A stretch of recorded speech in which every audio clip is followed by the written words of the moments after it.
Hello everyone, আসসালামু আলাইকুম। আজকে আমি বানাবো সাবুর পায়েস। এখানে আমি নিয়ে নিচ্ছি 1 কাপ পরিমাণ সাবুদানা। আমি ছোট সাবুদানাগুলো নিয়েছি, কিন্তু আমার কাছে বড় সাবুদানার পায়েসগুলো আরও বেশি মজা লাগে।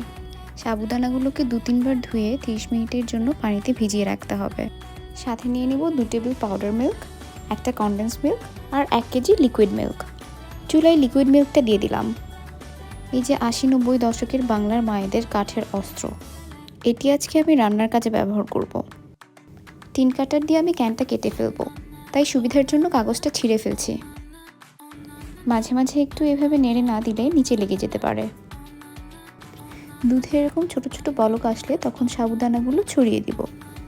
অল্প অল্প করে ছড়িয়ে দিচ্ছি যেন দলা পেকে না যায়। সাবুদানাগুলো ভালোভাবে সিদ্ধ হয়ে গেলে তারপর আমি কনডেন্স মিল্ক ইউজ করব। আমার কাছে মনে হয় সর পড়লে সেটা পায়েস হওয়ার পর আরও বেশি মজা লাগে।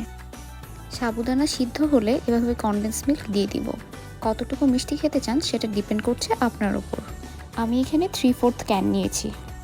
এখন মিল্ক পাউডার দিয়ে আরও ঘন করে নেবেন। আমি দিতে ভুলে গিয়েছিলাম, তারপরেও স্বাদের কোনো তারতম্য হয়নি। এভাবে সার্ভিং বোলে ঢেলে ঠান্ডা হলে ফ্রিজে ঢুকিয়ে রাখবো। তৈরি হয়ে গেল মজাদার সাবুদানার পায়েস। এবার ঠান্ডা পরিবেশন করুন। ওকে, আল্লাহ হাফেজ।